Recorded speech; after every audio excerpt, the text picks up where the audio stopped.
K2 흑표 전차는 상대적으로 가벼운 무게와 높은 출력을 갖춘 파워팩을 통해 지형 제약을 극복하고 전투에서의 생존성을 극대화하는 방향으로 설계되었습니다. 방어력, 화력, 기동성이라는 3대 핵심 요소 중에서도 기동성에 특히 강점을 보이면서 폴란드 특유의 진흙탕 지형에서도 자기 역할을 충분히 해낸다는 점이 핵심이라 할 수 있겠습니다. 결과적으로 K2 흑표는 전차의 기동이 곧 승무원의 생존율과 직결된다는 현대전장의 패러다임을 잘 보여주는 사례로 부상했습니다. 그래서 준비했습니다. 오늘은 이 전차가 어떻게 폴란드의 눈길을 끌게 되었고 어떤 장점들을 통해 현지 전차병들의 극찬이 이어진 배경과 그동안 알려지지 않은 개발 과정의 비화까지 살펴보겠습니다.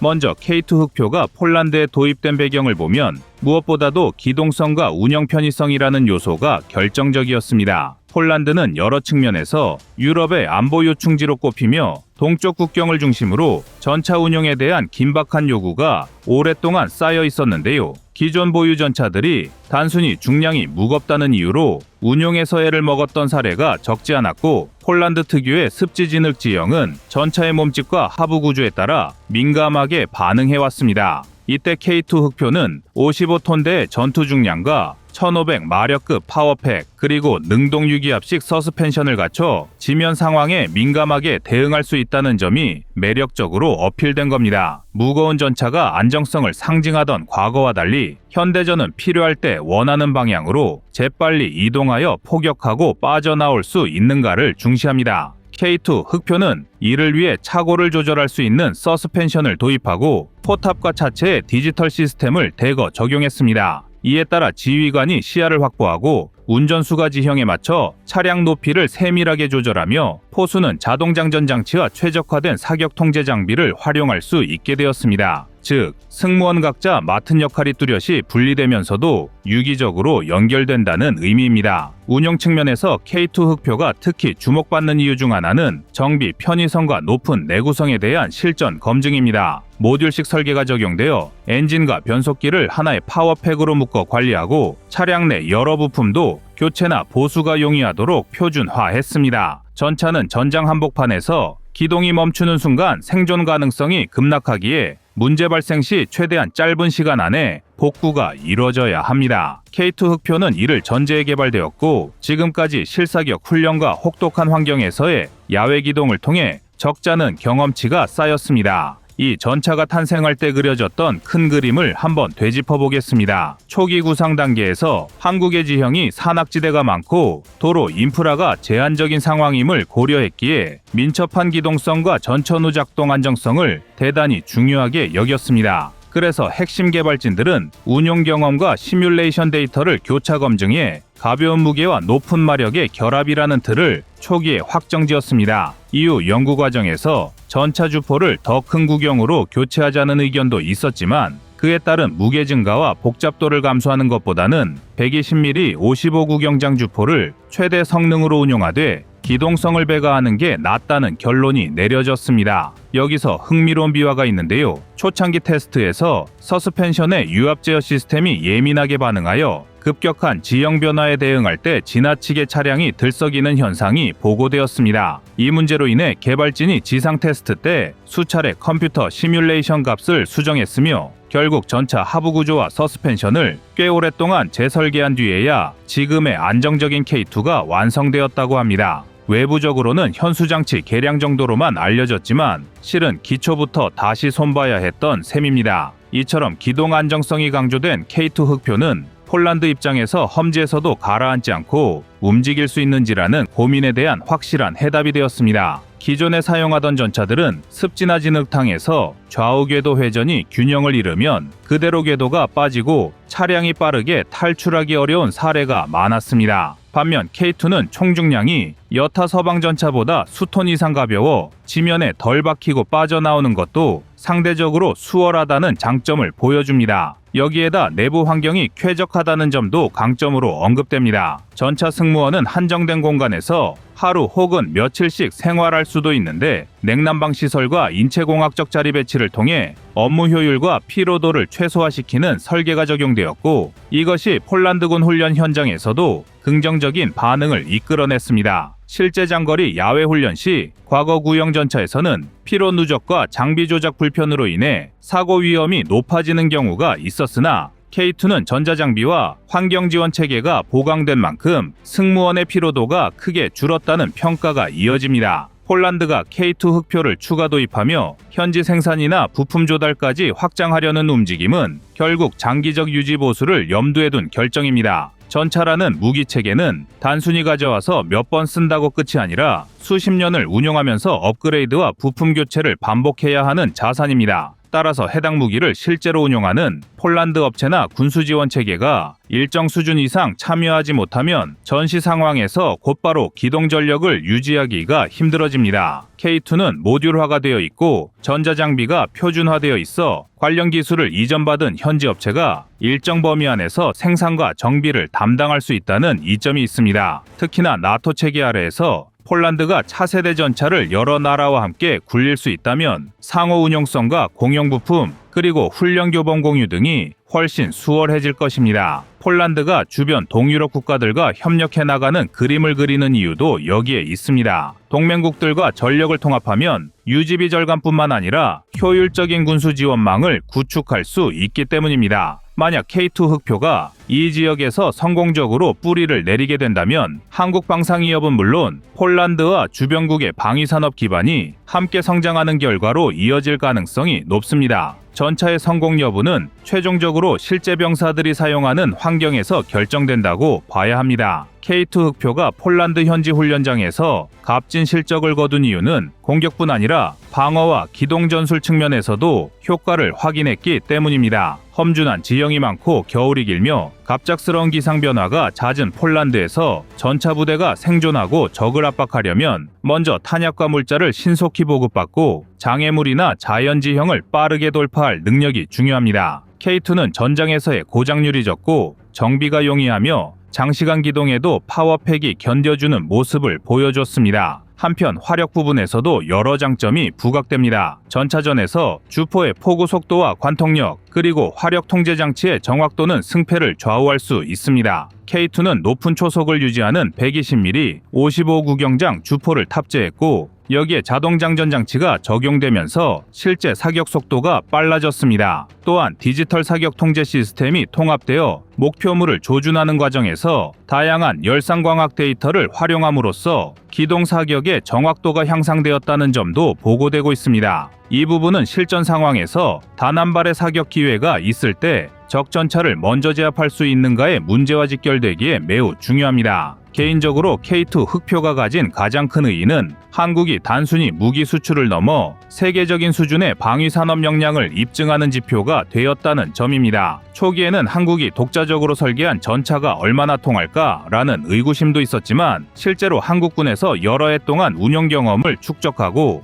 해외에서도 혹독한 검증 과정을 거치면서 강점을 분명히 드러냈습니다. 그 결과 동유럽 국가들이 자신의 운용 환경에 맞춘 개량형 모델인 K2포를 논의하며 현지 생산과 기술 이전을 본격적으로 추진할 정도로 확대된 상황입니다. 추후 폴란드가 추가 도입 계약을 마무리하고 자체 공장에서 어느 정도까지 생산을 진행하느냐에 따라 K2의 위상은 더욱 높아질 겁니다. 관련 기술이 현지화되고 연구개발 협력이 지속적으로 이루어진다면 새로운 전술 개념과 장비 조합도 자연스럽게 탄생할 수 있습니다. 동시에 한국 입장에서는 역으로 폴란드 및 인접 국가들의 운용 데이터를 피드백받아 K2에 대한 추가 업그레이드나 파생 모델 개발을 추진할 가능성이 큽니다. 이는 궁극적으로 전 세계 전차 시장에 도전하는 한국형 전차의 경쟁력을 한층 강화할 동력이 되리라 예상됩니다. 종합하자면 K2 흑표가 폴란드 현장에서 이미 보여준 성과는 크고 미래 전망도 밝습니다. 전차의 핵심 가치는 기동력, 화력, 방어력, 유지보수, 편의성 등 여러 요소가 종합적으로 결합된 결과물인데 K2는 이 가운데 기동력과 유지 편의성을 돋보이게 구현해내며 폴란드처럼 습지와 진흙이 많은 지역에서도 실전성을 입증했습니다. 전차 내부의 디지털화와 자동화가 승무원의 전투 효율을 높였고 서스펜션과 파워팩의 조합이 중장비의 날렵함이라는 이미지까지 제공했습니다. 추가로 살펴볼 부분은 폴란드 외의 다른 지역에서도 K2의 기동성이 얼마나 유효하게 발휘될지입니다. 예컨대 중동이나 열대기후 지역에서는 고온에 대한 냉각 시스템 안정성과 모래 내먼지 유입에 대한 대책이 핵심 쟁점일 텐데 한국의 방위산업체들이 그간 선보인 기술 대응 능력을 보면 충분히 적용 가능성이 높아 보입니다. 실제로 K9 자주포가 아랍권 국가에 수출되어 환경별 맞춤 개량을 거치는 것처럼 K2도 다양한 환경에서 시험 운용을 거치며 계속 발전할 여지가 많다는 뜻입니다. 마지막으로 강조하고 싶은 점은 전차가 단독으로 활약하기보다는 항공전력, 무인기, 장갑차 등과 함께 통합 전투 체계를 구축할 때 진가를 발휘한다는 사실입니다. 폴란드 역시 전차와 공격 헬기, 자주포, 방공망이 유기적으로 연결되는 그림을 그리면서 국경지대나 분쟁 가능 지역에서 한층 빠르고 강력한 억제력을 구현하려고 하고 있습니다. K2 흑표는 이러한 통합체계 안에서 선두에서 기동하며 적 전차를 우선적으로 제압하거나 중요한 지역을 방어하는 핵심 축으로 활용될 가능성이 큽니다. 이렇듯 K2 흑표는 국산 기술을 통해 만들어진 결실이자 세계 각지의 전장 환경에서 요구되는 능력을 고르게 만족시키는 다목적 전차로 확고히 자리 잡는 중입니다. 지금의 성과는 끝이 아니라 향후 개량과 협력을 통해 더 큰 발전 가능성을 열어두고 있습니다. 방위산업이 단순히 무기거래가 아니라 국가 간 기술, 경제, 외교가 맞물리는 거대 프로젝트라는 점을 고려할 때 K2의 성공적인 폴란드 진출은 대한민국 방산 역사의 또 다른 이정표라고 볼 수 있습니다.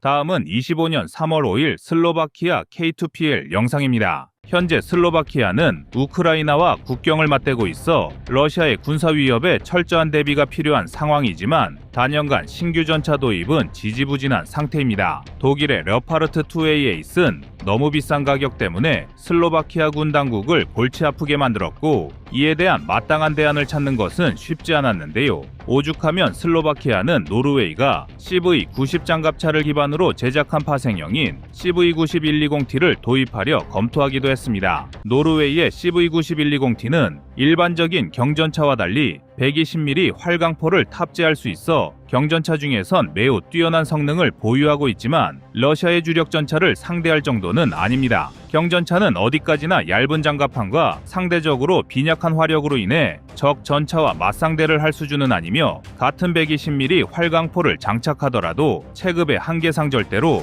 주력 전차 수준의 화력과 전투력을 내는 것은 무리인데요. 그렇기 때문에 슬로바키아는 이전부터 다양한 방법으로 주력 전차 보강에 관심을 보이고 있었고 이 고민에 대한 해답은 폴란드를 통한 K2 공급이었습니다. 폴란드는 한국과의 방산 계약 과정에서 1차로 180대의 K2 전차를 도입하고 이후 후속 물량은 폴란드 내에서 자체적으로 생산하는 방식을 통해 전력화를 시도하고 있습니다. 지난 2025년 2월 초에는 폴란드 국방부 및 한국 방산업체 관계자들이 함께 K2PL 전차가 생산될 현지 군수 공장에 대한 실사를 진행하며 전차 생산 여건이 충분히 갖춰졌는지를 평가했으며 곧 양국 간의 2차 계약이 성사될 것으로 전망되는데요. 슬로바키아는 폴란드 내에서 생산되는 K2PL 중 일부 물량을 자신들이 도입하는 것을 검토하며 협의서를 작성하고 있습니다. K2PL은 기존의 K2 전차를 기반으로 폴란드의 작전 요구 성능을 추가하여 하드킬 APS와 원격 사격 통제 장치를 장착하고 적 무인기를 무력화할 수 있는 전자전 장비 등을 추가한 개량 버전입니다. 당연히 성능 측면에서 노르웨이의 CV90, 120T나 독일의 레오파르트 2A8보다 한 단계 더 진일보한 전차로서 현재 자유진영에서 도입할 수 있는 전차 중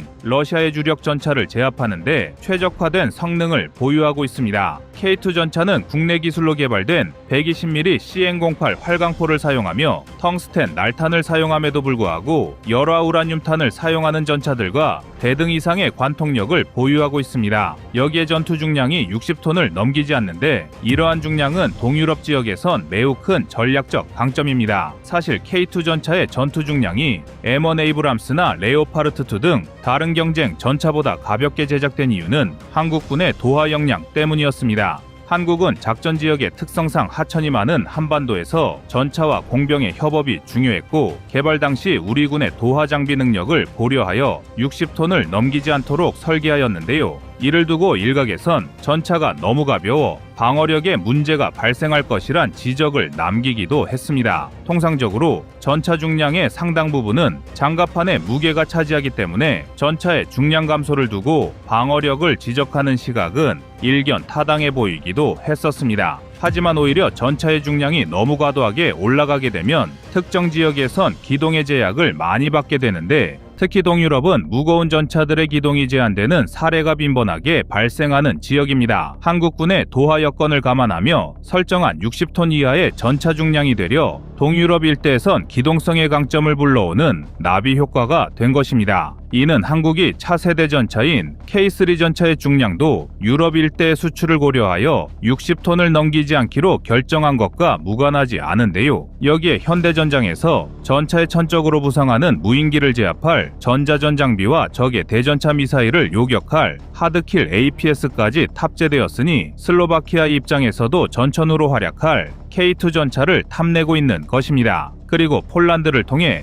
라이선스 생산된 K2PL이 슬로바키아로 수출된다면 한국도 다양한 방식으로 경제적 이익을 얻을 수 있습니다. 비록 K2PL은 폴란드 내 현지 공장에서 생산되지만 라이선스 생산 방식으로 무기를 도입하면 각 전차마다 일정 수준의 라이선스 비용을 계속해서 지불해야 합니다. 다시 말해 폴란드가 자신들의 배치할 전차 이외에도 추가로 다른 나라와 계약을 체결한다면 우리 대한민국도 그 수량만큼 지속적인 수익 구조를 형성할 수 있다는 의미입니다. 게다가 전차 조립은 폴란드에서 하더라도 여기에 사용되는 부품이 한국산이면 당연히 그만큼의 원자재 가격을 추가로 받을 수 있어 경제적 이익은 더욱 커질 수 있습니다. 현실적으로 폴란드의 방산 역량과 산업 인프라를 생각할 때 설령 라이선스 생산을 하더라도 모든 부품을 자국에서 조달하는 것은 어려우며 충분히 한국은 막대한 경제적 이익을 얻게 될 것인데요. 여기에 더해 폴란드 현지에서 생산되는 전차라면 슬로바키아가 원하는 시점에서 전력화가 가능하여 계약 체결 확률이 더욱 높다고 할 수 있습니다. 슬로바키아가 독일의 레오파르트 2A에 있을 포기한 가장 큰 이유는 다른 전차보다 2배 이상 비싼 가격과 독일 방산 특유의 느린 납기 때문이었습니다. 당장 우크라이나가 패전의 위기에 내몰려 있고 유럽 전체가 군비 경쟁에 열을 올리는 상황에서 우크라이나와 국경을 맞대고 있는 슬로바키아는 독일제 전차를 막연히 기다릴 만한 여유가 전혀 없는데요. 굳이 슬로바키아가 K2PL에 관심을 보이는 것도 가까운 이웃나라에서 우수한 성능의 K2 전차를 도입할 수 있기 때문입니다. 게다가 슬로바키아가 K2 전차를 도입한다면 동유럽 일대는 K2 전차의 안방으로 거듭날 수 있습니다. 현재 폴란드와 슬로바키아 이외에도 K2 전차를 고민하는 대표적인 동유럽 국가는 루마니아입니다. 이미 지난해 K2 전차의 실사격 검증까지 진행한 루마니아는 사실상 최종 승인만 내리면 전차 도입 사업을 완료할 수 있는 상황인데요. 폴란드에 이어 슬로바키아까지 K2 전차를 도입한다는 사실은